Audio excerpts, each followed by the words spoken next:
Good morning mga kadinster. Ngayon ay araw ng Webes. At dito tayo ngayon sa aking work.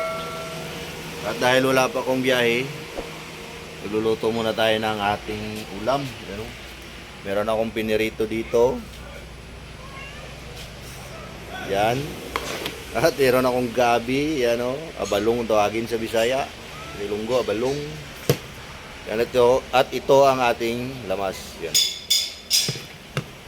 Lagyan natin ng gata mga tol. Yan.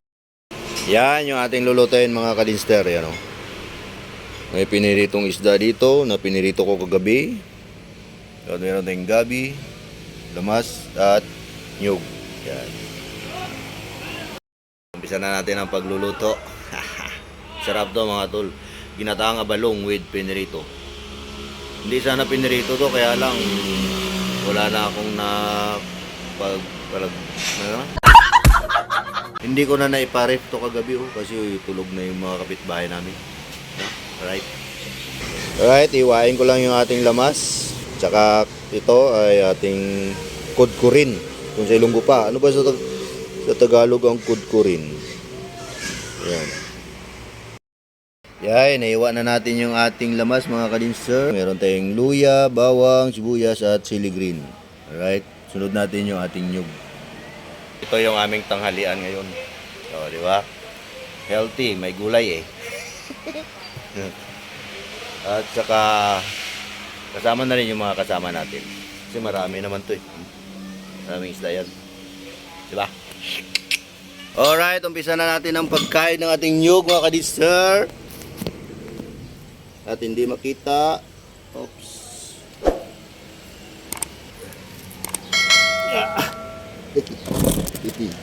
Yan. Tayurin natin yung ating nyug. Kasi dito tayo magaling sa pagkayod-kayod.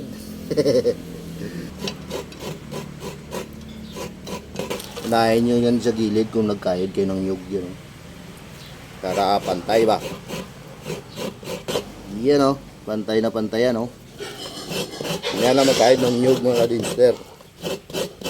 Alright, done na. Yay mga kadinser, tapos na tayong magkayod ng ating nyug at pipigaan na natin yan. Lagyan natin ng konting tubig para sa ating paunang gata. Yan ang pampakrimi niya. Alright. Yan mga kadinser yung ating paunang gata, pampakrimi. At yan ang pangalawang gata.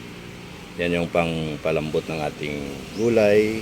At nilagyan ko ng 2 basong tubig. Yan na po yung ating pangalawang gata. Yung pampalambot natin. At dahil wala tayong strainer o salaan, DIY tayo ngayon. Ayan o. Yun. Liog daw ka noy. Buo noy. Atong gata noy. Op, sinilang. Op, yan o. O, diba? Masala pa rin yan.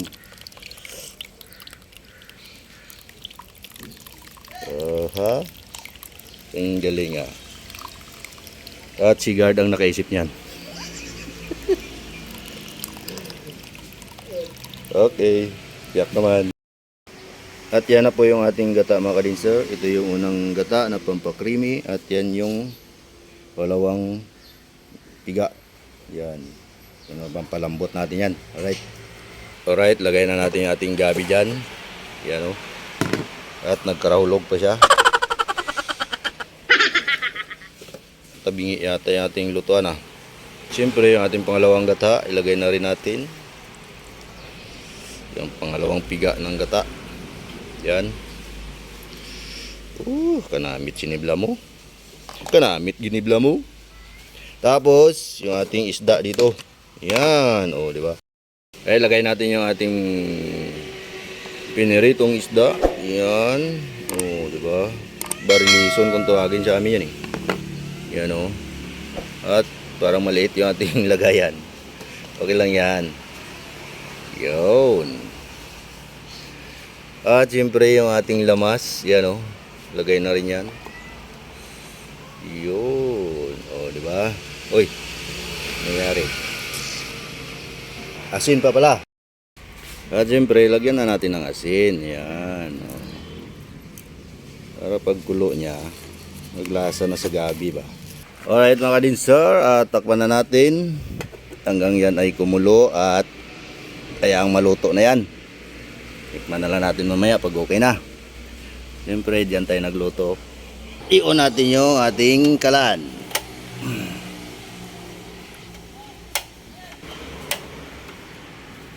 Daway na ni unod na yaw. Noy. Way ga automatic noy. Ha? Ano daw? Lupal pakaw. Di siya mag-un. Doon daw.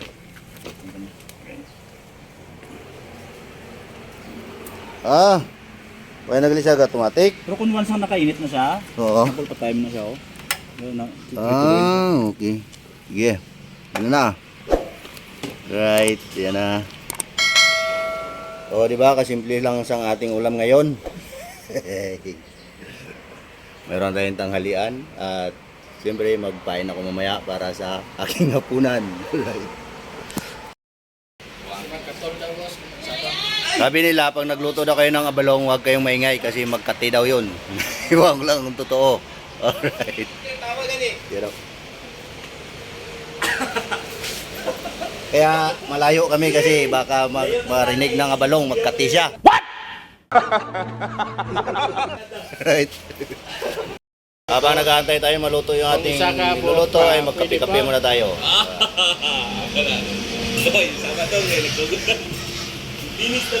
Kasi may bagting eh. Nagbagting yung guard. Dito sa amin pag bagting, kain. Problema pag hindi nagbagting yung guard, walang kain, gutom. Alright mga lister, tingnan natin at kumulo na siya. Be. Yun o. Malapit na maluto. At sabi nila wag nating galawin yan habang di pa luto kasi kakati daw. Alright. Alright mga lister, tingnan natin. Yan, at malapit na siya maluto. Lagay na natin yung ating sili. Parang kwanto Bicol Express Oh. Ayayay. Ha, kaon na tadugay-dugay sini. Takpan natin ulit. At isunod natin mamaya yung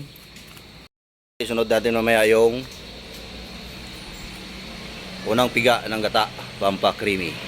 Ha. Yeah, okay din sir, nalagyan na natin ng asin yan at lagyan natin ng konting pampalasa. Mura-murang pampalasa. Alright. Alright mga kadisir, lagay na natin yung ating purong gata at luto na yung ating gabi. Abalong kung sa Ilonggo. Oops. Yun yung magpapakreamy dyan eh. You know? Kalami. Pero parang dumami sa bawa. Pero okay lang yan Marami naman tayo kakain eh. Alright. At done na yan. Pakuluin lang natin. At okay na yung ating ginataang gabi with piniritong isda. Yan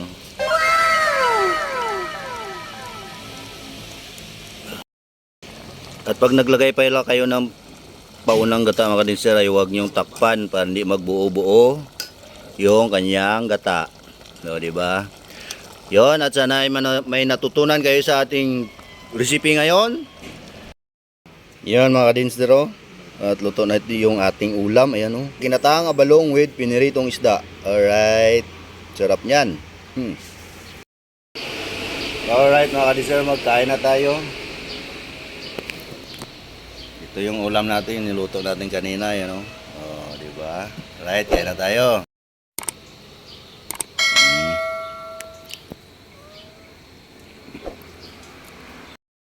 Yoy, hanggang dito na lang mga kadinser at paalam. Sana nagustuhan nyo yung ating ulam ngayon. Alright.